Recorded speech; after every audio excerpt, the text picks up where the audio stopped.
আজকের গল্প মন্ত্রী ও যমরাজ। এক মন্ত্রী মৃত্যুর পর পরজগতে গেল।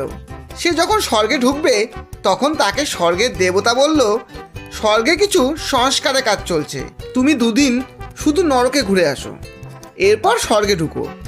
মন্ত্রী রাজি হলো। নরকে যমরাজ তাকে সাদর আমন্ত্রণ জানালো। এরপর সে তাকে নরকে ঘুরে দেখাতে লাগলো। মন্ত্রী অবাক হয়ে দেখতে লাগলো। এতদিন তার ভুল ধারণা ছিল আসলে নরক অনেক সুন্দর। এখানে খুবই আরামের ব্যবস্থা, সুন্দর সুন্দর প্রাসাদ, থাকার জন্য, খেলাধুলার জন্য পুল, গলফ মাঠ, আরও অনেক কিছু, অনেক সুস্বাদু পানীয়, খাবার দাবারের ব্যবস্থা আর অসংখ্য সুন্দরী অপ্সরা রয়েছে। মানুষ অনেক আরামে আছে এখানে। মন্ত্রী দুদিন নরকে খুব আরামেই কাটিয়ে দিলেন।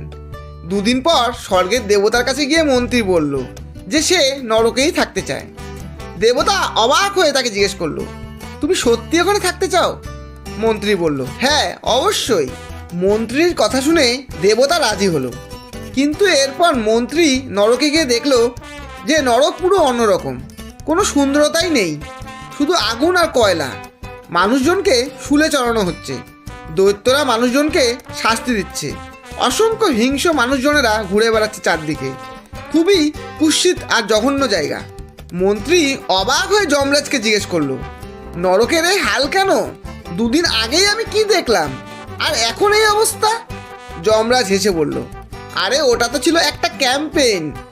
তোমরা যেমন নির্বাচনের আগে মানুষকে স্বর্গের স্বপ্ন দেখিয়ে পরে নরক উপহার দাও, আমরাও তাই করেছি। তোমার তো এটা ভালো মতোই বোঝার কথা। ধন্যবাদ। গল্পটি যদি ভালো লাগে একটা লাইক অবশ্যই দেবেন এবং বন্ধু ও প্রিয়জনদের শেয়ার করে চ্যানেলটি সাবস্ক্রাইব করে পাশে থাকবেন।